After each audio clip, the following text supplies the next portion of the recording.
வணக்கம். ரம்ஜான் பண்டிகையை முன்னிட்டு ஆளுநர் மாளிகையில் நடைபெற்ற நோன்பு திறக்கும் நிகழ்ச்சியில் ஆளுநர் வீரேந்திர கட்டாரியா அனைவருக்கும் விருந்து வழங்கினார். முஸ்லிம்களின் முக்கிய பண்டிகையான ரம்ஜானை முன்னிட்டு நோன்பு திறக்கும் நிகழ்ச்சி ஆளுநர் மாளிகையில் நடைபெற்றது. புதுவை, மாஹே, ஏனாம், காரைக்கால் பகுதிகளைச் சேர்ந்த முஸ்லிம்கள் ஏராளமானோர் கலந்து கொண்ட நிகழ்ச்சியில் ஆளுநர் வீரேந்திர கட்டாரியா அனைவரையும் வரவேற்று விருந்து வைத்தார். இஸ்லாமியர்கள் சிறப்பு தொழுகை நடத்திய நிகழ்ச்சியில் முதலமைச்சர் ரங்கசாமி, சபாநாயகர் சபாபதி, அமைச்சர்கள் ராஜவேலு, பன்னீர்செல்வம், தியாகராஜன், எதிர்க்கட்சித் தலைவர் வைத்திலிங்கம், சட்டமன்ற உறுப்பினர்கள் நேரு, வைத்தியநாதன், அங்காளன், கார்த்திகேயன், தமிழ்ச்செல்வன், அசோக் ஆனந்த், முன்னாள் அமைச்சர் ஷாஜஹான், தலைமைச் செயலர் சேட்டன்பி ஷாங்கி, செயலர்கள் ஸ்ரீகாந்த், விவேக் பாண்டே, மிஸ்ரா, ஐஜி ரன்வீர் சிங் கிருஷ்ணியா, டிஐஜி சுக்லா உள்பட பலர் கலந்து கொண்டு நோன்பு கஞ்சி அருந்தினர். மாநில அந்தஸ்து பெற அனைத்துக் கட்சி கூட்டம் விரைவில் நடத்தப்படும் என்று சட்டசபையில் முதல்வர் ரங்கசாமி அறிவித்தார். புதுவை சட்டசபையில் மாநில அந்தஸ்து குறித்து காரசார விவாதம் நடைபெற்றது. அப்போது சட்டமன்ற உறுப்பினர் நந்தா சரவணன் மாநில அந்தஸ்து குறித்து அரசு எடுத்த நடவடிக்கை குறித்தும் அனைத்துக் கட்சி பிரதிநிதிகள் குழுவுடன் மத்திய அரசை அணுகும் திட்டம் உள்ளதா என்று வினவினார். தொடர்ந்து சட்டமன்ற உறுப்பினர் நாஜிம், மாநில அந்தஸ்து என்று புதுவையில்தான் பேசுகிறீர்கள், மத்திய அரசை அணுகினால்தான் கிடைக்கும் என்றார். மற்றும் அனைத்துக் கட்சி கூட்டத்தை கூட்டி ஒருமித்த கருத்தை எட்ட வேண்டும் என்று வலியுறுத்தினார். அதற்கு பதிலளித்து முதல்வர் ரங்கசாமி கூறுகையில், புதுவைக்கு மாநில அந்தஸ்து குறித்து மத்திய அரசை பலமுறை வலியுறுத்தியதாகவும் சிறப்பு மாநில அந்தஸ்து கிடைக்காது என்பதால் தான் மாநில அந்தஸ்து தேவை என கூறுவதாகவும் தெரிவித்தார். தொடர்ந்து கடந்த முறை சட்டமன்றத்தில் தீர்மானம் நிறைவேற்றியதன் அடிப்படையில் அரசு மூலம் அறிக்கை தயாரிக்கப்பட்டு மத்திய அரசுக்கு அனுப்பப்பட்டுள்ளதாகவும் அனைத்துக் கட்சி தலைவர்கள் கூட்டத்தை கூட்டி மத்திய அரசை வலியுறுத்தி தேவையான நடவடிக்கைகள் எடுக்கப்படும் என்று கூறினார். மேலும் உங்கள் பணம் உங்கள் கையில் திட்டம் பற்றி கூறுகையில், நேரடி பயன்மாற்ற திட்டம் முன்னோடி மாவட்டமாக புதுவையில் அமல்படுத்தப்பட்டுள்ளது.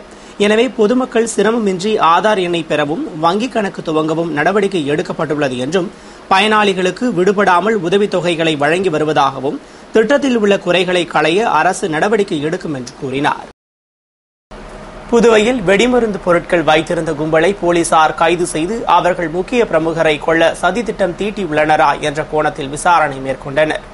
புதுவை கோரிமேடு திருமுடி சேதுராமன் நகர் பகுதியில் ஒரு வீட்டின் மொட்டை மாடியில் கடந்த சில நாட்களாக மர்ம கும்பல் நடமாட்டம் இருப்பதாக போலீசாருக்கு ரகசிய தகவல் கிடைத்ததை அடுத்து உதவி ஆய்வாளர் நாகராஜ் தலைமையிலான போலீசார் விரைந்து சென்று அந்த கும்பலை மடக்கி பிடிக்க முயன்றனர்.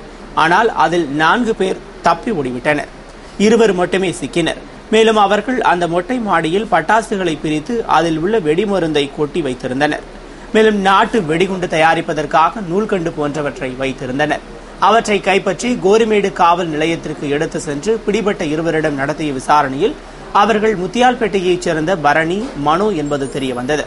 மேலும் அவர்கள் அளித்த தகவலின்படி தப்பியோடிய 4 பேரை தேடி வந்த நிலையில் லாஸ்பேட்டையைச் சேர்ந்த சரத்குமார் என்பவர் சிக்கினார்.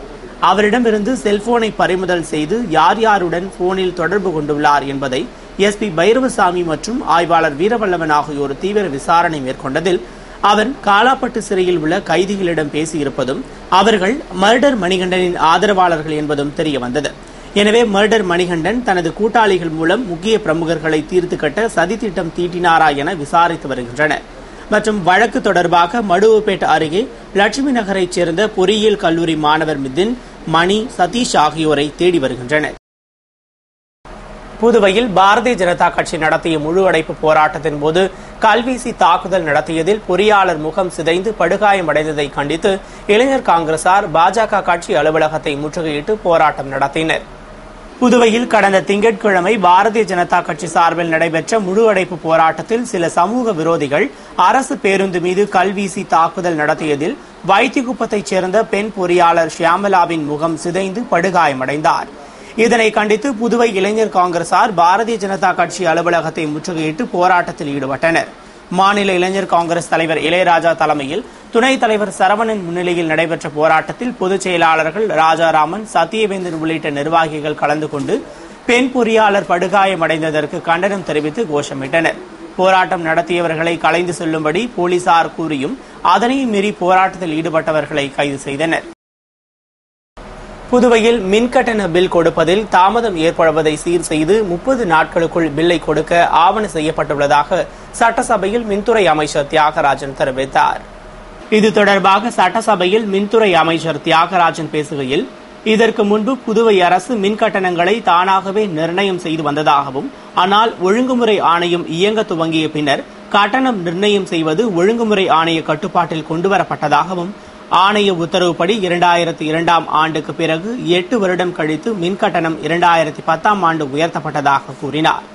அதன் பிறகு 2 ஆண்டுகளுக்கு பின்னர் மின்கட்டணத்தை உயர்த்த ஒழுங்குமுறை ஆணையம் உத்தரவிட்டது என்று தெரிவித்த அவர், 2013-2014ஆம் ஆண்டிற்கான நிகர செலவினம் 1072 கோடி ரூபாயில் மின் வருவாய் தொகை 851 கோடி ரூபாய் போக மீதி உள்ள பற்றாக்குறை 220 கோடியை ஈடு செய்ய ஒழுங்குமுறை ஆணைய விதிகளின்படி மின்கட்டணம் உயர்த்தப்பட்டுள்ளது என்றும், 2 ஆண்டுகளாக உயர்த்தப்படாத மின்கட்டணத்தால் ஏற்பட்ட 360 கோடி ரூபாய் இழப்பு, தமிழக மின்சார வாரியத்திற்கு செலுத்திய பாக்கி தொகை 143 கோடி ரூபாய் போன்றவையே மின்கட்டண உயர்விற்கு காரணம் என்று கூறினார். இருப்பினும் மற்ற மாநிலங்களை ஒப்பிடுகையில் புதுவையில் மின்கட்டணம் குறைவாகவே உள்ளது என்று சுட்டிக்காட்டிய அவர், மின்கட்டணம் மேலும் உயராமல் இருக்க 360 கோடி ரூபாயை மானியமாக ஏற்று செயல்பட புதுவை அரசு நடவடிக்கை எடுத்து வருவதாகவும், இதனால் புதிய கட்டுமான திட்டங்களை விரைவாக முடித்து பொதுமக்களுக்கு தடையற்ற மின் விநியோகம் வழங்கப்படும் மற்றும் மின்கட்டண உயர்வால் சில மாறுதல்கள் செய்ய வேண்டியிருந்ததால் பில் கொடுப்பதில் தாமதம் ஏற்பட்டது என்றும், இனிவரும் காலங்களில் அவை சீர் செய்யப்பட்டு 30 நாட்களுக்குள் பில் கொடுக்க ஆவண செய்யப்பட்டுள்ளதாகவும் தெரிவித்தார். இந்த ஆண்டின் 7 மாதங்களில் சீன ராணுவம் இந்திய பகுதிக்குள் 150 முறை அத்துமீறி நுழைந்துள்ளது என்ற அதிர்ச்சி தகவல் வெளியாகியுள்ளது. அண்டை நாடான சீனாவுக்கும் இந்தியாவிற்கும் இடையே தெளிவான எல்லை இன்னும் வரையறுக்கப்படவில்லை. தற்காலிக எல்லை மட்டுமே பிரிக்கப்பட்டுள்ளது. அப்பகுதியில் எவ்வித தாக்குதலையும் எதிர்கொள்ளும் வகையில் முன்னெச்சரிக்கை நடவடிக்கைகளை இந்தோ திபெத் எல்லை போலீஸ் படையினருடன் இணைந்து இந்திய ராணுவம் மேற்கொண்டுள்ளது. இதை அறிந்த பின்னர் அந்த பகுதிகளில் இந்த ஆண்டில் மட்டும் 150 முறை சீன ராணுவம் அத்துமீறி நுழைந்து அங்கு காவலில் உள்ள இந்திய வீரர்களிடம் இது எங்கள் பகுதி, அமைதியாக வெளியேறுங்கள் என பதாகைகளை காட்டிச் செல்வது வழக்கமாக உள்ளது. கடைசியாக 20ஆம் தேதி அத்துமீறிய சீன ராணுவ குதிரைப்படை வீரர்கள் நீண்ட நேரம் அங்கேயே இருந்து சண்டைக்கான ஏற்பாடுகளை செய்துள்ளனர். பிறகு தானாக அங்கிருந்து சென்றனர். கடந்த மாதம் லே பகுதியில் 20 நாட்கள் முகாமிட்ட சீன ராணுவத்தினரை அங்கிருந்து அப்புறப்படுத்த இந்திய பகுதியில் செய்யப்பட்டுள்ள பதுங்கு குழிகள் மற்றும் பிற ஏற்பாடுகளை வாபஸ் பெறுவதாக இந்திய தரப்பில் உறுதியளிக்கப்பட்டது. அதற்கு பிறகே சீன ராணுவத்தினர் வெளியேறினர் என்பது குறிப்பிடத்தக்கது. கோரிக்கைகளை வலியுறுத்தி அனைத்திந்திய இளைஞர் பெருமன்றத்தினர் சட்டமன்றம் நோக்கி பேரணியாக சென்று ஆர்ப்பாட்டத்தில் ஈடுபட்டனர். புதுவை அரசு துறைகளில் காலியாக உள்ள பணியிடங்களை வேலைவாய்ப்பு அலுவலகம் மூலம் நிரப்பிட வேண்டும், அரசு துறைகளில் கடைநிலை பணியிடங்களை ஒப்பந்த முறையில் ரத்து செய்ய வேண்டும், இளைஞர் கொள்கையை உருவாக்கிட வேண்டும் என்பது போன்ற கோரிக்கைகளை வலியுறுத்தி அனைத்திந்திய இளைஞர் பெருமன்றத்தினர் மாநில செயலாளர் அந்தோணி தலைமையில் காமராஜர் சாலை பாலாஜி திரையரங்கம் அருகிலிருந்து பேரணியாக புறப்பட்டு சட்டமன்றம் நோக்கி சென்று ஆர்ப்பாட்டத்தில் ஈடுபட்டனர். ஆர்ப்பாட்டத்தில் இளைஞர் பெருமன்ற நிர்வாகிகள் மற்றும் உறுப்பினர்கள் திரளாக கலந்து கொண்டனர். போராட்டத்தில் ஈடுபட்ட 106 பேரை போலீசார் கைது செய்தனர். புதுவை அரசின் தவறுகளை மக்கள் திருத்துவார்கள் என்று சட்டசபையில் எதிர்க்கட்சித் தலைவர் வைத்திலிங்கம் பேசினார். புதுவை சட்டசபையில் எதிர்க்கட்சித் தலைவர் வைத்திலிங்கம் பட்ஜெட் மீதான விவாதத்தின் போது பேசுகையில், கடந்த ஆண்டு புதுவை அரசு செலவு செய்தது 1272 கோடி என்றும், அதில் மத்திய அரசின் நிதியுதவி திட்டம் மற்றும் திட்டமில்லா செலவினம் 1192 கோடி, இதில் திட்ட செலவிற்காக 660 கோடி உட்பட 1413 கோடியை மத்திய அரசு தந்துள்ளது. ஆனால் இந்த ஆண்டு பட்ஜெட் தொகையில் செலவினம் 3700 கோடியை தாண்ட முடியாது என்றும், இதில் 40% மத்திய அரசின் கொடை என்றார். மேலும் அரியாங்குப்பம் ஆற்றுப்பாலம் பணியில் 70% காங்கிரஸ் ஆட்சியில் முடித்ததாகவும், கடற்கரை சாலையை அழகுபடுத்தியதாகவும், ஆனால் இந்த அரசால் தாங்கள் செய்ததாக எந்த ஒரு திட்டத்தையாவது கூற முடியுமா என்று கேள்வி எழுப்பிய அவர், மேலும் இந்த ஆண்டு மத்திய அரசு கூடுதலாக நிதி தந்தும் 1272 கோடி குறைய என்ன காரணம் என்றும், நிலை இவ்வாறு இருக்க மாநில அந்தஸ்து கிடைத்தால் எல்லாம் முடிந்துவிடுமா என்று கேள்வி எழுப்பினார். மின்சார கட்டணம் அளவிற்கு அதிகமாக உயர்த்தியுள்ளதாக தெரிவித்த அவர், மற்ற மாநிலங்களில் இந்த சுமையை மக்கள் மீது ஏற்றாமல் மாநில அரசை ஏற்றுள்ளது என்று தெரிவித்தார். மேலும் தற்போது வெள்ளை அரிசி தரப்படும் என்று முதல்வர் அறிவித்தது போன்று வழங்கப்படுமா, அல்லது வெள்ளை அரிசியை அதிக விலை கொடுத்து மக்கள் வெளியில் வாங்கப் போகிறார்களா என்று வினவினார். தொடர்ந்து 20 ஆண்டுகளாக கூட்டுறவுத்துறையை முதலமைச்சர் தான் கவனித்து வரும் நிலையில் ஒரு கூட்டுறவு நிறுவனமாவது லாபத்தில் இயங்குகிறதா என்றும், சில நிறுவனங்கள் மூடும் நிலைக்கு தள்ளப்பட்டுள்ளதாகவும் தெரிவித்தார். தவறுகளை முதல்வர் திருத்திக் கொள்ளாவிட்டால் மக்கள் அவரை திருத்துவார்கள் என்று பேசினார். கோரிக்கைகளை வலியுறுத்தி அகில இந்திய அஞ்சல் தபால் ஊழியர் சங்கத்தினர் தலைமை தபால் நிலையம் முன்பு அரை நிர்வாண போராட்டத்தில் ஈடுபட்டனர். புதுவை தலைமை தபால் நிலையத்தின் முன்பு அகில இந்திய அஞ்சல் தபால் ஊழியர் சங்கத்தினர் கோட்ட தலைவர்கள் மாரிமுத்து, சுந்தரமூர்த்தி ஆகியோர் தலைமையில் கோட்ட செயலாளர் பன்னீர்செல்வம் மற்றும் சுகுமாரன் முன்னிலையில் அரை நிர்வாண போராட்டத்தில் ஈடுபட்டனர்.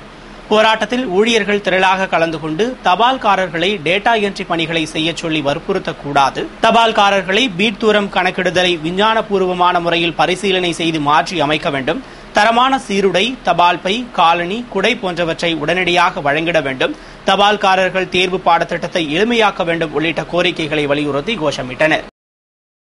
புதுவை தேசிய பார்வையற்றோர் இணையம் சார்பில் பார்வையற்றோர்களின் நலத்திட்டங்களை முழுமையாக செயல்படுத்திட வலியுறுத்தி பேரணி மற்றும் ஆர்ப்பாட்டம் நடத்தப்பட்டது.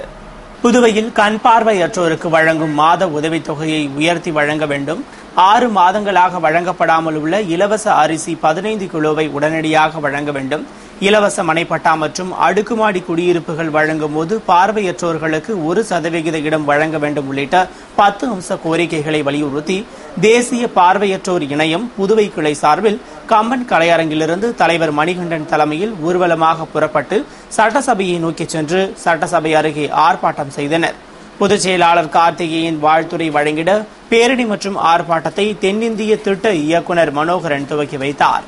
இதில் சிறப்பு விருந்தினர்களாக தமிழ்நாடு கிளை நிர்வாகிகள் கலந்து கொண்டு உரையாற்றினர். போராட்டத்தில் கண் பார்வையற்றோர் திரளாக கலந்து கொண்டனர். இத்துடன் செய்திகள் நிறைவடைந்தன. வணக்கம்.